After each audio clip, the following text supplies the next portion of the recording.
16 कह रहे uh 2 ampere current is flowing through the branch of cube of side 1 metre, then choose the incorrect statement. अब हमारे पास एक cube दे रखा है, क्यूब में 2 एम्पियर का करंट एंटर कर रहा है इस पॉइंट से, और इस डायगनली अपोजिट एंड से 2 एम्पियर का करंट लीव कर रहा है। तो यहाँ पे क्या होगा कि आप देखो, इस पॉइंट से फिर ये 3 वायर्स हैं, 1 2 और 3, इनमें डिस्ट्रीब्यूट होगा करंट, तीनों का रेजिस्टेंस सेम है तो करंट इक्वली डिस्ट्रीब्यूट हो जाएगा। 2 एम्पियर का करंट था तो 2/3 एक वायर में, दूसरी में भी 2/3 और तीसरी में भी 2/3 एम्पियर का करंट चला जाएगा। ऐसे ही इस पॉइंट की बात करूं तो इस पॉइंट से जो करंट आएगा वो इन 3 वायर से आएगा, और इन 3 वायर से करंट उतना ही आएगा, सेम अमाउंट का, 2/3 एम्पियर, 2/3 एम्पियर, 2/3 एम्पियर। तो इसका मतलब अगर इन तीनों में करंट सेम जा रहा है, रेजिस्टेंस भी सेम है ना, ये तीनों इसी पॉइंट से कनेक्टेड हैं, तो अगर मैं इस पॉइंट पे वोल्टेज मान लूँ x, इस पॉइंट पे कितना वोल्टेज मान लिया मैंने x, तीनों वायर्स का रेजिस्टेंस भी सेम, तीनों वायर्स में करंट भी सेम, तो तीनों के लिए इस पॉइंट पे वोल्टेज भी क्या होगा, v equals to I R से, I R I R I R सबके लिए सेम है, तो ये तीनों पॉइंट्स पे वोल्टेज भी क्या रहेगा, इक्वल रहेगा तीनों के लिए। मतलब इन शॉर्ट में आपको ये समझाना चाहता हूँ कि ये तीनों वायर्स आपस में पैरेलल में कनेक्टेड हैं। ऐसे ही इसके अपोजिट एंड पे भी ट्रू है, ये वाली और ये वाली आपस में पैरेलल में कनेक्टेड है, और जो बीच में जितनी भी वायर्स बचेंगी, 3 ये हो गई क्योंकि यहाँ पे टोटल कितनी वायर्स होंगी, 12 वायर्स होंगी, 1 2 3 ये तीनों पैरेलल में, 1 2 3 ये तीनों पैरेलल में। अब इस पॉइंट पे इस पॉइंट पे इस पॉइंट पे सेम पोटेंशियल है, तो इनको कहेंगे इक्वी पोटेंशियल पॉइंट्स, इनको ज्वाइन कर देंगे। ऐसे ही इस पॉइंट पे इस पॉइंट पे इस पॉइंट पे इन तीनों पे भी सेम पोटेंशियल है, इनको भी ज्वाइन कर देंगे। जो बीच में आएंगी वायर्स वो कैसे दिखेंगी, देखो नेक्स्ट डायग्राम में बना रखा है मैंने, ऐसा बनेगा इसका डायग्राम। तो 3 वायर्स पैरेलल में, फिर ये आ गया वो इक्वी पोटेंशियल पॉइंट। ऐसे ही उल्टी साइड से भी, दूसरे पॉइंट से भी 3 वायर्स ऐसे पैरेलल में, इक्वी पोटेंशियल पॉइंट, और बीच में जितने भी रेजिस्टर्स 6 बनेंगे, क्योंकि 3 इधर आ गए 3 इधर आ गए, बचे हुए 6 बीच में, वो भी आपस में पैरेलल में, क्योंकि उन सभी के एक साइड पे ये एक्स आ जाएगा और दूसरी साइड पे वाई आ जाएगा, तो वो भी आपस में पैरेलल में होगा। तो एक्चुअल में सर्किट ऐसा है ये वाला। आई बात समझ में? अब इसको देखो, ये आपका करंट इलेक्ट्रिसिटी का भी क्वेश्चन है, मैग्नेट का भी क्वेश्चन है, बहुत बढ़िया क्वेश्चन है। तो 2 एम्पियर का करंट यहाँ जा रहा था, 2/3 2/3 2/3 यहाँ गया। आई बात समझ में? अब यहाँ पे कितना आएगा वापस, 2 एम्पियर हो जाएगा, और 2 एम्पियर कितने में डिवाइड होगा, 6 में डिवाइड होगा, तो इन सभी वायर्स में कितना करंट जाएगा, 2/6 एम्पियर का, और इधर कितना आएगा, 2/3 एम्पियर का। अब इस डायग्राम पे वापस आ जाते हैं। तो इन तीनों इन तीनों वायर्स को छोड़ के, इन तीनों वायर्स को छोड़ के सभी वायर्स में कितना करंट होगा, 2/6 2/6 2/6 2/6 2/6। ठीक है, हम यहाँ से भी कर सकते हैं, देखो ये 2/3 का यहाँ गया, 2 में डिवाइड होगा, कुछ इधर चला जाएगा, आधा इधर चला जाएगा, 2/6 2/6, ऐसे करके भी हम कर सकते हैं, ज़रूरत नहीं है। समझ में आ गया ना तुमको? इतनी बात क्लियर हुई? आगे देखो, अब कॉन्सेप्ट ये है, देखो इधर ये 2 वायर्स हैं, पैरेलल हैं, दोनों के सेंटर में मैग्नेटिक फील्ड कितनी होगी, 0 होगी। सेम करंट है और बिल्कुल इनके सेंटर में मैग्नेटिक फील्ड पूछ रहा हूँ मैं, 0 होने वाली है मैग्नेटिक फील्ड। कैसे 0 होगी? इस वाली वायर, फर्स्ट वाली वायर की, पिंक वाली वायर की वजह से मैग्नेटिक फील्ड की डायरेक्शन, ये पिंक वाली वायर है, इसके राइट साइड पे पॉइंट है, ये वाला पॉइंट जो है ना जहाँ पे मैं मैग्नेटिक फील्ड पॉइंट कर रहा हूँ, पी पॉइंट, ये पी पॉइंट इसके राइट पे है, तो इस वायर की वजह से इसके राइट पे मैग्नेटिक फील्ड होगी अंदर की तरफ, अंदर क्रॉस बनाया हुआ है, पिंक क्रॉस। ब्लू वाली वायर, अब सपोज करो ये ब्लू वाली वायर है, ब्लू वाली वायर के लेफ्ट पे देखनी है मेरे को मैग्नेटिक फील्ड, ब्लू वाली के लेफ्ट पे, तो ब्लू वाली के लेफ्ट पे मैग्नेटिक फील्ड इधर ऐसे ऐसे होगी, ठीक है ना, बाहर की तरफ, स्क्रीन के बाहर, तो ब्लू वाली की वजह से मैंने डॉट बनाया हुआ है, दिख रहा है आपको? दोनों की मैग्नेटिक फील्ड की direction opposite, value same, net 0। क्या रिजल्ट मिला यहाँ से? यहाँ से ये रिजल्ट मिला कि अगर पैरेलल करंट कैरिंग वायर्स हैं जिसमें सेम करंट फ्लो हो रहा है, सेम डायरेक्शन में फ्लो हो रहा है, उनके सेंटर पे उनकी वजह से मैग्नेटिक फील्ड 0 होती है। ये याद रखना है। हो गया ना याद? अच्छा, अब एक चीज़ देखो, मैं तुमको एक चीज़ दिखाता हूँ। ये दोनों पैरेलल करंट कैरिंग वायर्स हैं, सपोज करो, ठीक है। अब दोनों में करंट अंदर की तरफ है, तो इनके सेंटर पे, ये इनका सेंटर पॉइंट हो गया जहाँ पे मेरा थंब पॉइंट कर रहा है, इनके सेंटर पे कितनी मैग्नेटिक फील्ड होगी, 0 होगी। ये अपने सीख लिया ना, 0 मैग्नेटिक फील्ड होगी। अगर मैं इस वायर को यहाँ ले जाऊँ तो ये डिस्टेंस, ये भी आर है और ये वाला डिस्टेंस भी आर है। मतलब जो सेंटर पॉइंट है ना, जिस पॉइंट पे मेरे को मैग्नेटिक फील्ड निकालनी है, वो वायर से, दोनों वायर से इक्वल डिस्टेंस पे है। ये भी डिस्टेंस आर है और ये भी डिस्टेंस आर है, दोनों आर डिस्टेंस दूर है।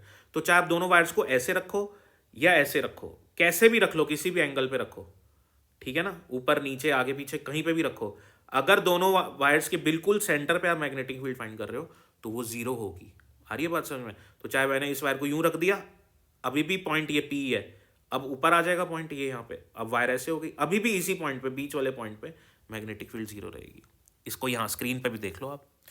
तो अब मैंने वायर्स को कैसे बनाया है, डॉट का मतलब क्या है कि दोनों वायर्स में करंट बाहर की तरफ आ रहा है, बाहर की तरफ आ रहा है, एक इधर आ रहा है, एक इधर आ रहा है, ठीक है ना।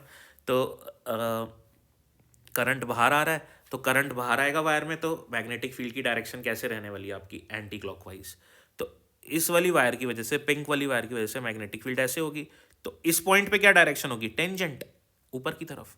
सिमिलरली इस वाली वायर की वजह से मैग्नेटिक फील्ड कैसे होगी, ऐसे होगी, ठीक है ना।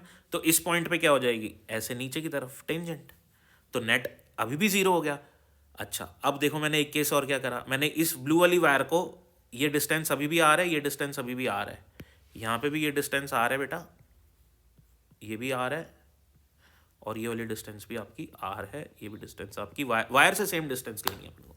समझ में आ रहा है, मेरे को पता है, ठीक है ना। तो अब क्या हो गया, अगर मैं इसको ब्लू वाली वायर को यहाँ पे रख दूँ, यहाँ से उठा के यहाँ पे ले जाऊँ, अभी भी इसकी मैग्नेटिक फील्ड ऐसे ही रहेगी, ये टेंजेंट बनेगी, इसकी भी टेंजेंट होगी ऐसे, अभी भी कैंसिल हो रही है।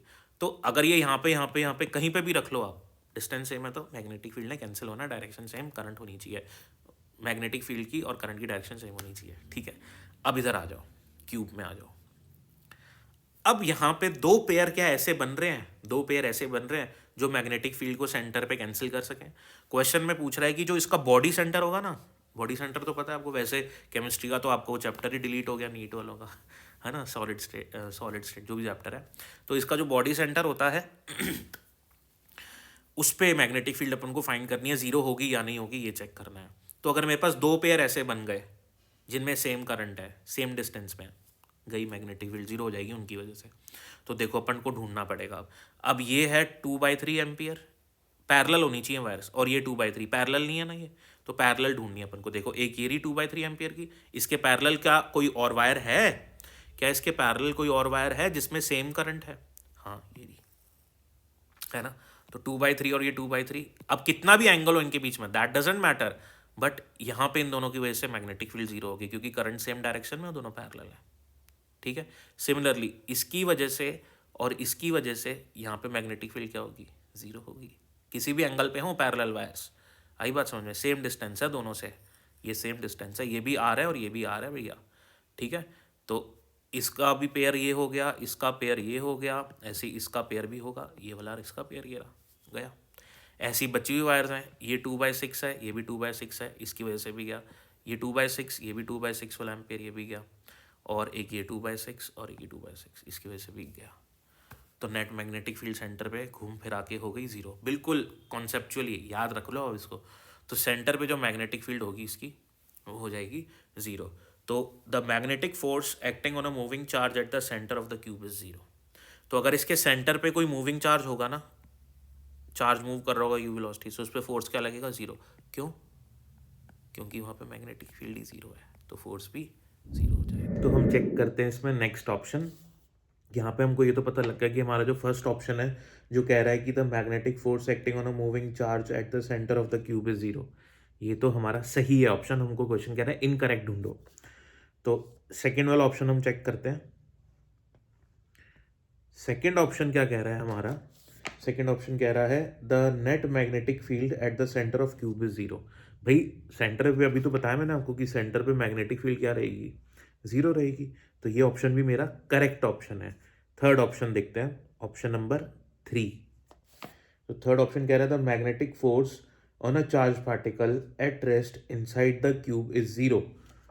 फिर से वही बात हो गई, एक चार्ज पार्टिकल अगर क्यूब के सेंटर पे रखा हुआ है तो उस पर लगने वाला मैग्नेटिक फोर्स जीरो होगा, बिल्कुल जीरो होगा। क्यों जीरो होगा, क्योंकि फोर्स होता है अगेन क्यू वी बी तो जीरो है, वी भी जीरो है, तो फोर्स भी जीरो ही होगा ना, तो ये भी सही है ऑप्शन। फोर्थ क्या कह रहा है, फोर्थ कह रहा है the magnetic force acting between the parallel side of cube is zero. तो क्यूब्स की जो पैरेलल साइड है ना, उनके बीच में मैग्नेटिक फोर्स जीरो है, गलत बात।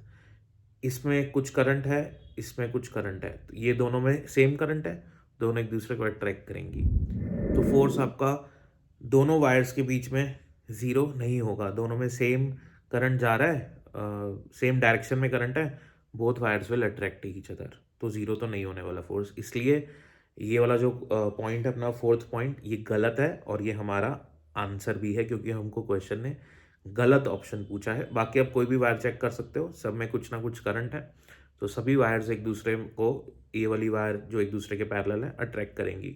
ठीक है, so this is answer. Question समझ में आया? लाइक भी कर दो, शेयर भी कर दो, सब्सक्राइब भी कर दो।